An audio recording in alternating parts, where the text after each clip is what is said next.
হ্যাঁ, প্রহরীরা জিজ্ঞেস করেছে এই তুমি কে? এবার আমি যদি বলি আমি চোর তাহলে তো এখনই আমায় বাঁধবে, এবার আমি এখন কি করব? হ্যাঁ, কিন্তু গুরুকে কথা দিয়েছে আর জীবনে মিথ্যে কথা বলা। এবার খটমচোরা কি করেছে, একেবারে গলা ফুলিয়ে বলছে, এই প্রহরী, আমার নাম খটমচোরা, আমি এই এলাকার সব থেকে বড় চোর। অধরং মধুরং বদনং মধুরং নয়নং মধুরং হাসিতং মধুরং।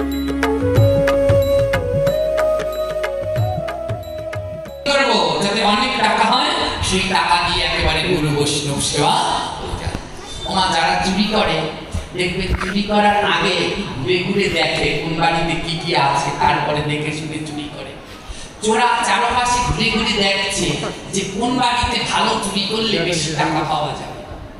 ওই দেশের রাজার নাম ছিল সম্রাট সিংহ।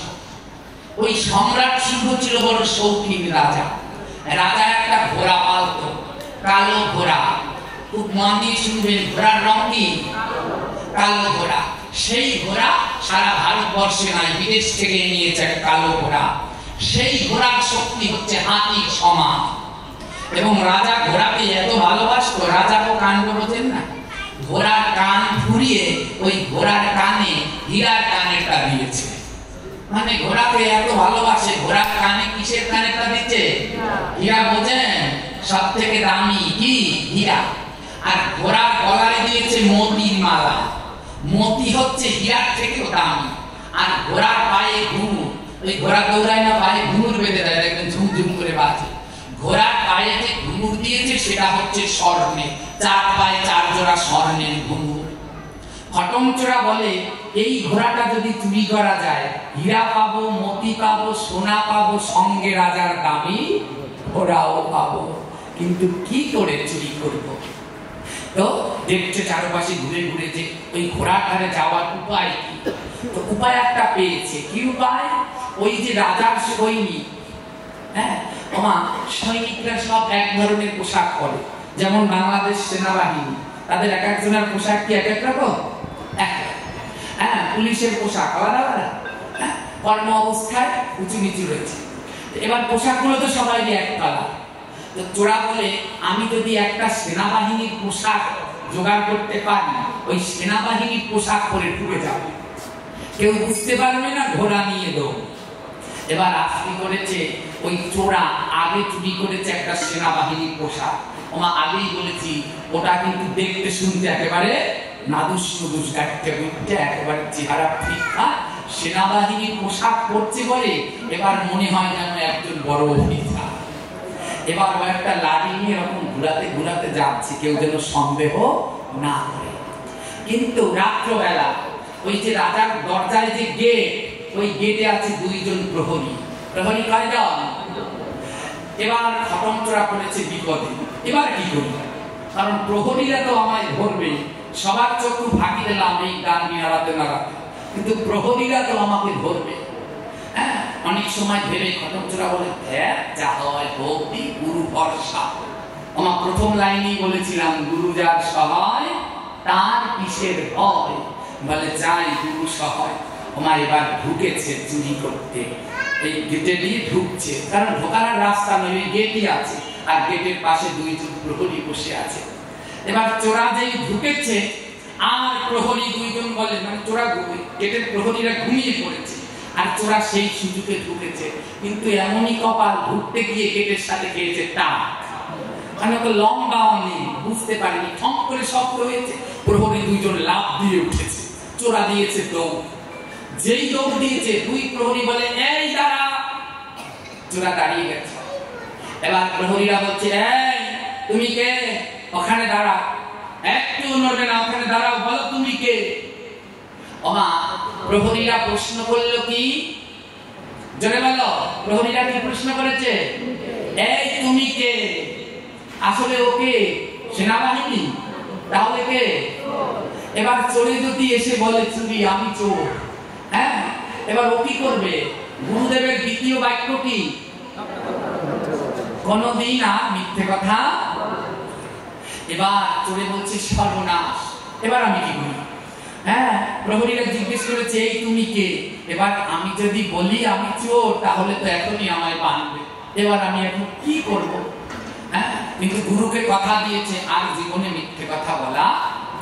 এবার খটম চোরা কি করেছে, একেবারে গলা ফুলিয়ে বলছে, এই প্রহরী, আমার নাম খটম চোরা, আমি এই এলাকার সব থেকে বড় চোর। প্রহরীরা অবাক হয়ে গেছে, বলে কি চোরে চুরি করতে এসে কোনোদিন বলে চোর? আমার তৎকালীন সময়টা লাইট ছিল না, হেরিকেন। এবার দুইটা প্রহরী তো একটা আরেকটাকে বলছে, যা দিন হেরিকেনটা নিয়ে দেখ তো, ওটা কি চোর? চোর কি কোনোদিন বলে আমি চোর? গিয়ে দেখ। তোমার একটাই হেরিকেন নিয়ে যেই একটু আগিয়েছে, দেখে কি সেনাবাহিনীর পোশাক পরা। ও হেরিকেন থেকে দৌড়াতে দৌড়াতে এসেছে। সর্বনাশ, সর্বনাশ। আর একটা বলে কি হয়েছে? আরে তুই কে ওনাকে প্রশ্ন করতে গেলি? ওদি সেনাবাহিনীর লোক। হ্যাঁ, ওদি সেনাবাহিনীর লোক। আরেক প্রহরী বলে, উনি দেখতে ওকে বললো উনি চোর। আরেক প্রহরী বলছে, ওরে বলো তুই কি বুঝতে পারিস নি? ও তো আজকে তোর প্রাণটা নেবে। তুই সেনাবাহিনীকে প্রশ্ন করেছিস তুমি কে? তুই একটা নাইট গার্ড, তুই সেনাবাহিনীকে প্রশ্ন করো তুমি কে? ও সেনাবাহিনী কি বলবে আমি বড় অফিসার, তাই তোর সাথে মশকরা করে বলেছে আমি চোর। হ্যাঁ, মানে দুই প্রহরী ভেবেছে সত্যি সত্যি বড় সেনাবাহিনী। এবারে যে দেখছে সে বলছে, শোন, কোন সাধারণ সেনাবাহিনী না, অনেক বড় পোস্টে এইরকম চেহারার সেনাবাহিনী আগে এলাকায় দেখি নাই। একেবারে নাদুস নুদুস ফিটফাট, দেখতে সেই চেহারা। এবার ওই যেটাই বলেছে এই কে, ওটা ভয়ে কাঁপছে যে সর্বনাশ, যদি রাজার কাছে গিয়ে সেনাবাহিনীতে নালিশ দেয় যে আমি গেট দিয়ে ঢুকছি, আপনার গেটের দারোয়ান আমায় প্রশ্ন করে, তাহলে তো আর আমায় চাকরিতে রাখবে না। এবার দারোয়ান বলে, শোন, ঘুষ খায় সেনাবাহিনীতে, ঘুষ খায়। আরেকটা বলে সে আমি জানি। এবারে ওই দারোয়ানের পকেটে যে টাকা টোকা আছে সব নিয়ে ওই চোরার হাতে দিয়েছে। ও সেনাবাহিনী বাবা, আমার ভুল হয়েছে আপনাকে প্রশ্ন করা। চড়ে গেছে অবাক হয়ে, ব্যাপার কি? হ্যাঁ, চোরে ভেবেছে যে আমায় মনে ধরে নিয়ে যাবে। হ্যাঁ, এবার চোরকে আর উল্টা টাকা দিচ্ছে। ওই দুই প্রহরী যেন টাকা দিয়ে বলছে, এই নাও টাকা নাও, রাজার কাছে নালিশ দিন। হ্যাঁ, তুমি যাও বাবা, তোমার যে কাজে এসেছো তুমি যাও, মিষ্টি খাবা? দুটো মিষ্টি দেই গেটের দারোয়ান। এবার মিষ্টি টিষ্টি খাইয়ে চোরকে পাঠিয়ে দিয়েছে চুরি করতে। খটম চোরা বলে, ওরে সর্বনাশ, সত্য কথার এত মূল্য! এর আগে যদি জানতাম তাহলে তো আর জীবনে চুরি করতে গিয়ে মিথ্যে কথা বলতাম না। সারা জীবন মিথ্যে কথা বলেছি, খাইছি কি, আর আজকে সত্য কথা বলেছি, টাকাও পাইলাম আবার মিষ্টিও খাইলাম। হ্যাঁ, ওর আনন্দ আর ধরে না। এবার খটম চোরায় ওই ঘোড়াটা চুরি করেছে।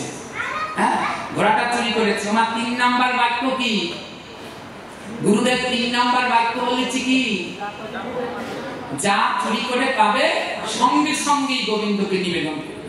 এবার ঘোড়াটাকে চুরি করেছে, চুরি করে গুরুদেবের আজ্ঞা নিবেদন করতে হবে। ওমা হাতে জল নিয়ে এবার নিবেদন করছে, এ তো কালো ঘোড়া গোবিন্দায় নিবেদনাই। হ্যাঁ, মানে বলেছে যা চুরি করে পাবি ভগবানকে দিয়ে দিবি। গুরুবাক্য, দেখুন গুরুবাক্যের কি মহিমা। হ্যাঁ, ওই ঘোড়া পেয়েছে, এবারে গোবিন্দর নামে নিবেদন করে দিয়ে দিচ্ছে। যা, এবার চোরা ওই ঘোড়া নিয়ে রওনা দিচ্ছে। এবার গেটের দুই প্রহরী বলে, শোন, এবার একটু সেলুট দিতে হবে। হ্যাঁ, এবার যখন ওই ঘোড়া নিয়ে চুরি করে যাচ্ছে, ওই দুই দারোয়ান সেলুট দিচ্ছে। চোরা বলে, সর্বনাশ, জীবনে চুরি করতে গিয়ে সবাই লাঠি নিয়ে দাঁড়িয়েছে, এই প্রথম কেউ সেলুট দিল। হ্যাঁ, সত্য কথার এত গুণ আগে জানি না। এবার চোরা যেই ঘোড়া নিয়ে দিয়েছে টান লাগাম ধরে, আর ওই ঝমঝম ঝমঝম করে নুপুর বাজছে ঘোড়া। আর ঘোড়ার নুপুরের শব্দ শুনে রাজার ঘুম ভেঙে গেছে। কি বাবা, আমার ঘোড়ার শব্দ না? রাজা ঘুম থেকে উঠে 2 তলার ছাদের উপরে দাঁড়িয়ে, ব্যালকনিতে দাঁড়িয়ে নিচের দিকে যেই তাকিয়েছে, দেখে চোরে ঘোড়া চুরি করে নিয়ে চলে যাচ্ছে। রাজা ওখানে বসে চিল্লাচ্ছে, কে কোথায় আছিস, কে কোথায় আছিস? সৈন্যরা দৌড়ে এসেছে। কি হয়েছে রাজা মশাই? আরে আমার ঘোড়া নিয়ে যাচ্ছে। সৈন্যরা দৌড়াতে দৌড়াতে গেছে প্রহরীর কাছে, এই প্রহরী, রাজার ঘোড়া নিয়ে গেল। প্রহরীরা বলে, আরে ও তো রাজার বন্ধু হবে মনে হয়, রাজার বন্ধু এসেছে, বড় একজন সৈন্য, ও ঘোড়া নিয়ে চলে গেছে। প্রহরী ও সেনা সামন্তরা বলছে, বন্ধু রাজা ওদের দুইটাকে বলি দেবে, রেডি হ, ওটা চোর, খটম চোর, ঘোড়া নিয়ে চলে যাচ্ছে। এবার ওই যত সৈন্যরা আছে ওরাও ওই দৌড়াচ্ছে, ওদের সাধারণ ঘোড়া, কিন্তু রাজার সেই কালো ঘোড়ার কি রয়েছে, বিশেষ শক্তি, ওর সাথে কেউ পারে না, হাতির সমান জোর। ওমা ওই রাজার সৈন্যরা ওই ঘোড়াটাকে ধরার জন্য সাধারণ ঘোড়া নিয়ে ওই ঘোড়ার পিছনে ছুটছে, কিন্তু সাধারণ ঘোড়া তো আর ওই ঘোড়ার সাথে পারবে না। খটম চোরা ওই কালো ঘোড়ার পিঠের উপরে দৌড়ে দৌড়ে চলে যাচ্ছে, আর ওই রাজার সৈন্যরা পিছনেই পড়ে রয়েছে, দৌড়াতে দৌড়াতে। ওই সকাল 4টা বেজে গেছে, রাস্তার পাশ দিয়ে যাচ্ছে, রাস্তার পাশে যেরকম রাস্তা, পাশে মন্দির, ওই রাস্তার পাশ দিয়ে ঘোড়া নিয়ে যাচ্ছে। যখনই যাচ্ছে ওই মন্দিরে সকালবেলার ঘন্টার শঙ্খ ধ্বনি দিয়েছে, সকালবেলায় মঙ্গল আরতির শঙ্খ আর ঘন্টার ধ্বনি দিয়েছে। 4 নাম্বার শব্দ দিয়েছে কি গুরুদেব, আরতির শব্দ পেলে যত কাজ থাকে ফেলে আরতিতে চলে যাবে। আমার যে আরতির শব্দ পেয়েছে, ওই খটম চোরা কি করেছে, ঘোড়াটাকে ওই রাস্তার সাথে গাছের সাথে বেঁধে ও আরতিতে চলে গেছে। যাই গুরুদেবের 4 নাম্বার আজ্ঞা, আরতির শব্দ পেলে আগে আরতি সব কাজ বন্ধ, এখন চুরি করা বন্ধ। তাই ঘোড়াটাকে আবার বাঁধছে কোথায়, রাস্তার সাথে গাছ, রাস্তার গাছের সাথে, ভিতরে এনেও বাঁধেনি, কারণ বলেছে আরতির শব্দ পাওয়ার সাথে সাথেই সব বন্ধ, আরতিতে চলে যাবে, এমন দুর্বাক্য পালন করছে। তাই ঘোড়াটাকে রাস্তার খুঁটির সাথে বেঁধে ও খটম চোরা আরতি করতে চলে গেছে। মন্দিরে আরতি হচ্ছে, খটম চোরা মনের আনন্দে আরতি দর্শন করছে, আর দেখতে দেখতে প্রায় সকাল হয়ে এসেছে। এইদিকে রাজার সৈন্যরা দৌড়াতে দৌড়াতে এসে দেখে ঘোড়া রাস্তার সাথে বাঁধা। আর রাজার সৈন্যরা বলে, তোরা তাড়াতাড়ি আরেকটা ঘোড়া নিয়ে রাজাকে আর জল্লাদকে ডেকে নিয়ে আয়। রাজা আর জল্লাদও চলে আসছে। এদিকে সকালের আলো ফুটেছে, মঙ্গল আরতিও শেষ, আর চারদিকে রাজার সৈন্যরা ঘেরাও দিয়েছে চোরকে ধরার জন্য। যেই খটম চোরা বাইরে বেরিয়েছে, দেখে স্বয়ং রাজা দাঁড়িয়ে রয়েছে। এবার রাজা জিজ্ঞেস করে, এই তুই কে? খটম চোরা বলে, আমি চোর। আমি চোর, তুই কি করিস? আমি চুরি করি।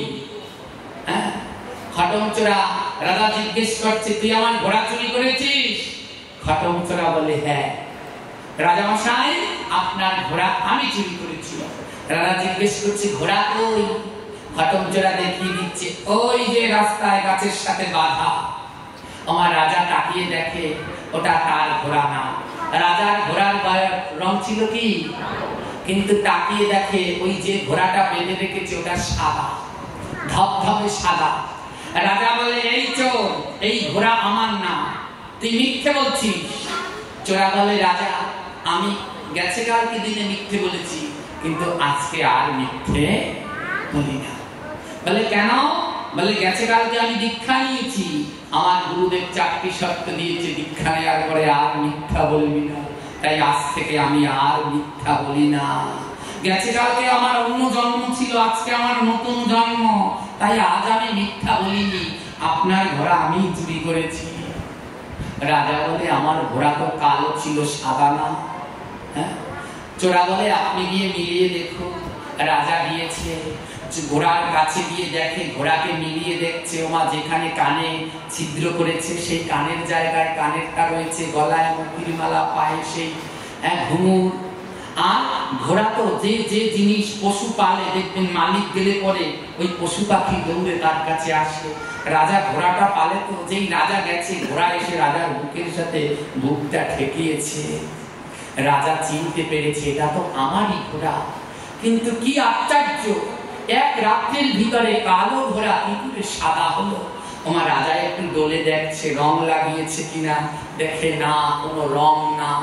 রাজার ঘোড়া ছিল কালো, কিন্তু আজ সেটা সাদা হয়ে গেছে। রাজা জিজ্ঞেস করছে, এই খটম চোরা, বলতো আমার ঘোড়ার রং তো ছিল কালো, এটা সাদা হয়ে গেল কি করে? ঠিক সেই সময় ওই রাস্তার পাশ দিয়ে একটা লোক মিষ্টি বিক্রি করতে নিয়ে যাচ্ছে। এখন যেমন দোকানে দোকানে মিষ্টি হয়, এক সময় এরকম দোকানে দোকানে মিষ্টি হতো না। ময়রারা ওই হাড়িতে করে মিষ্টি নিয়ে যেত। যে সময় মানুষের ধান উঠতো, ওই ধান উঠলে ওরা মিষ্টি নিয়ে যেত, ওই মিষ্টি দিত আর ওরা ধান নিত মিষ্টির বদলে এরকম করে। তো একটা ময়রা মিষ্টি নিয়ে যাচ্ছে, ঘটমচোরা ডাক দিয়েছে, এই ময়রা এদিকে আয়। ময়রা এসেছে। তোর হাড়ির ভিতরে কি আছে? এক হাড়ি মিষ্টি। ঘটমচোরা একটা থাল দিয়েছে, এই থালের ভিতরে এক থালা মিষ্টি দে। আমার থালের ভিতরে এক থালা মিষ্টি দিয়েছে। এবার ঘটমচোরা মন্দিরের পূজারীকে বলছে, পূজারী নাও এই মিষ্টি নিয়ে আমার গোবিন্দকে ভোগ লাগাও। পূজারী গোবিন্দকে ভোগ লাগিয়ে থালে করে প্রসাদ নিয়ে এসেছে।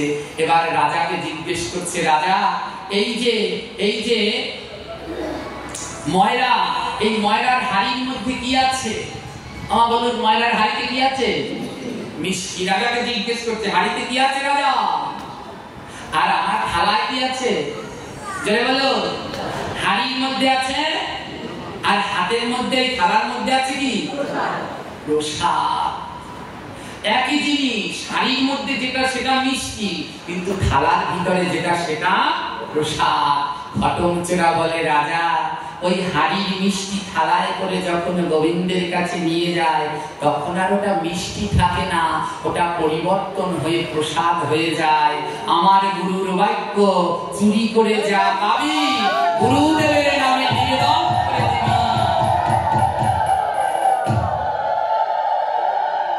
আমার গুরুর বাক্য, চুরি করে যা পাবি গুরুর নামে নিবেদন করে দিবি।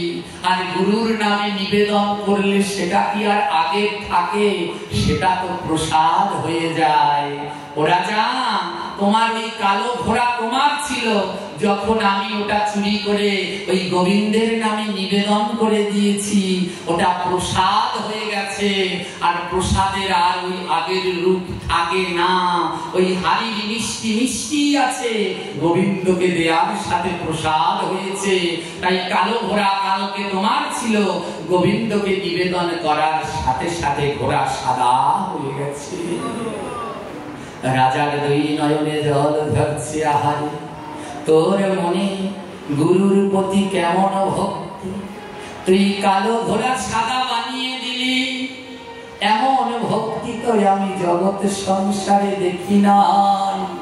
ও ছোড়া, আমার তো এমন ভক্তি হয় না, তোর মতো ভক্তের সঙ্গ হয় না। একদিন হয়েছে গুরু দীক্ষা নিয়েছিস, কিন্তু গুরু যে বাক্য বলেছে, চারটা বাক্য তুই অক্ষরে অক্ষরে পালন করেছিস। একদিন তুই অবশ্যই গোবিন্দ পাবি, কিন্তু আমি রাজা, আমার আর গোবিন্দ পাওয়া হবে না। তাই যদি গোবিন্দ পেতে হয়, তোর মতো ভক্তকে ছাড়া যাবে না। রাজা কি করেছে জানো? ওই চোরের চরণ তলে লুটিয়ে পড়েছে, আর লুটিয়ে পড়ে বলছে, আমায় চরণ ছাড়া কইরো না গো।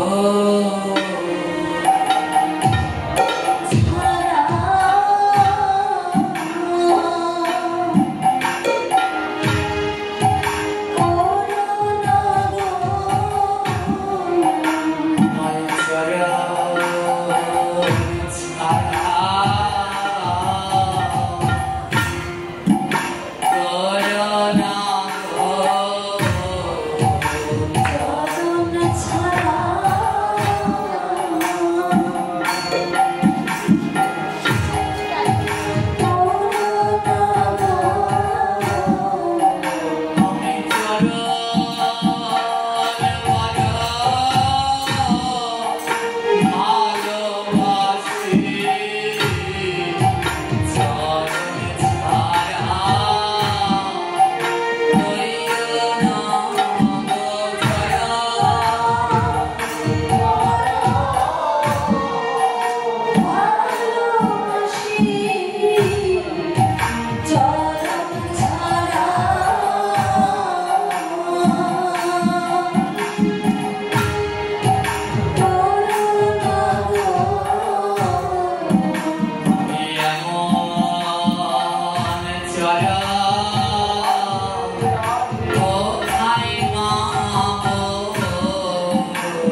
একদিনেই কালো ঘোড়া সাদা করে দিল যে তোর চরণ ধুলা মাথায় দিয়ে আমার হৃদয়ে যদি গুরু ভক্তি হয় বলে একবার আমার বুকে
কিন্তু আমার গোবিন্দ গুরুকে পাওয়া হলো না। যদি তোর মতো ভক্তের গুরু আমার গুরু কৃপা পাওয়া। রাজা বলে খটক, আজ থেকে তুমি আর চুরি নয়, আজ থেকে তুমি হবে রাজগুরু। ও খটক, আজ থেকে আমার রাজসভার রাজগুরু হবে তুমি। খটক দাসের দুই নয়নে জল আহারে, আমি যদি আগেই সৎ গুরু ধরে গুরুর আজ্ঞা পালন করতাম তবেই আমার চুরি বন্ধ, ওই বদনাম বন্ধ হয়ে আমি রাজার রাজগুরু হতাম। খটম বলে রাজা, আমি রাজগুরু হব, কিন্তু আমার গুরুদেব তো অনুমতি দেয় না। আমি যাই গুরুর কাছে অনুমতি নিয়ে আসি। খটমচোরা দৌড়াতে দৌড়াতে গুরুর কাছে গেছি। গুরুদেব, রাজা বলছে আমি রাজগুরু হব। গুরুদেব বলছে জানিস খটক, তুই রাজগুরু হতে পারবি, কিন্তু রাজগুরু হলে কোনোদিনে গোবিন্দকে পাওয়া যায়। খটম বলে গুরুদেব, গোবিন্দকে পেতে হলে কি করতে হয়?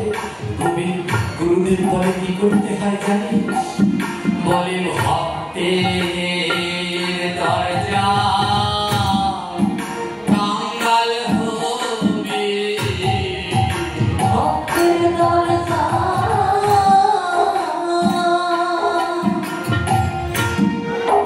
কাঙ্গাল হবে।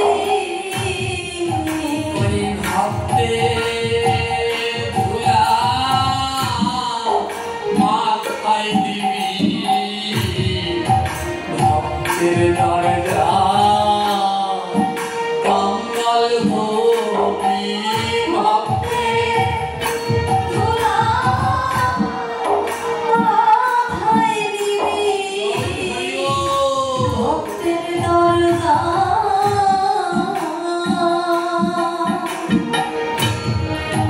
কাঙ্গাল হবে। ভক্তের চরণে পড়ে থাকবি, ভক্তের চরণে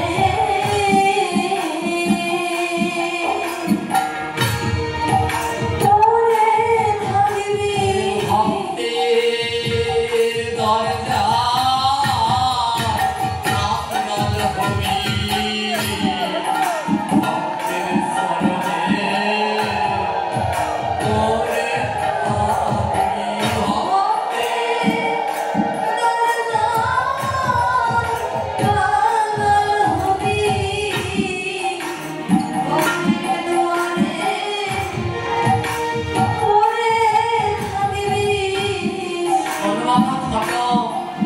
ওই ধন সম্পদে গোবিন্দ পাওয়া যায় না।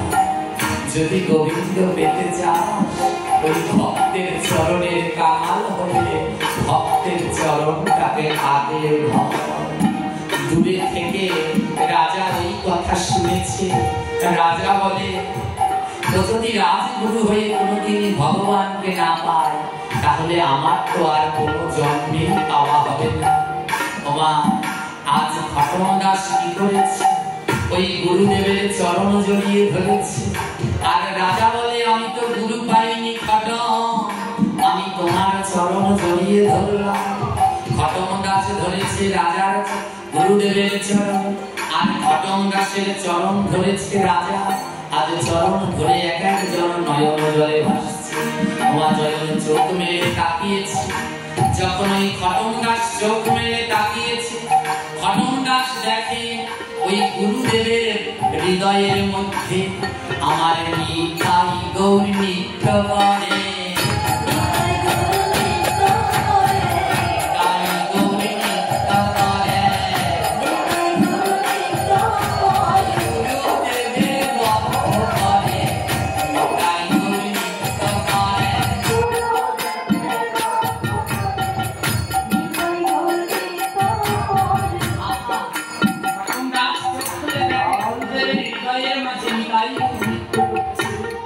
এবার রাজা চোখ খুলে তাকিয়েছে খটম দাসের দিকে। ওমা, যখন খটম দাসের দিকে তাকিয়েছে, রাজা দেখতে পাচ্ছে আমার রাধা কৃষ্ণ যুগলের রূপে।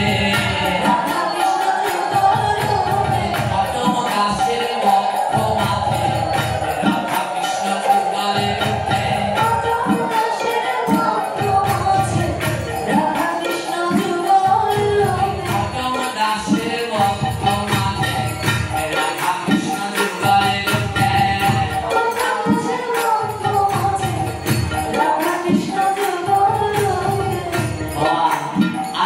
আলোচনার শিক্ষা, যদি কেউ গুরু দীক্ষা নিয়ে গুরু বাক্য না পালন করো তার জীবন বৃথা। আর যদি গুরু বাক্য অক্ষরে অক্ষরে পালন করতে পারো তাহলে তার জীবনে আর কোনো ভয় নাই। মনে রাখবে, দীক্ষা নেওয়ার পরে যত পাপ করবে তার অর্ধেক ভাগ গুরু পাবে। তাই দীক্ষা নেওয়ার পরে নিজের লক্ষ্যে সম্বরণ করো। অনেকেই দীক্ষা পেয়েছে, দীক্ষা পাওয়ার পরে পেঁয়াজ রসুন মাংস খাচ্ছে, এগুলো ত্যাগ করো, লক্ষ্যে সম্বরণ করো, আর গুরুদেবের ভজনে সহায়তা করো। দীক্ষা নেওয়ার পরে আপনি যে পাপ করছেন ওই পাপের ফলে আপনার গুরুর ক্ষতি হচ্ছে, তার ভজনে সমস্যা হচ্ছে।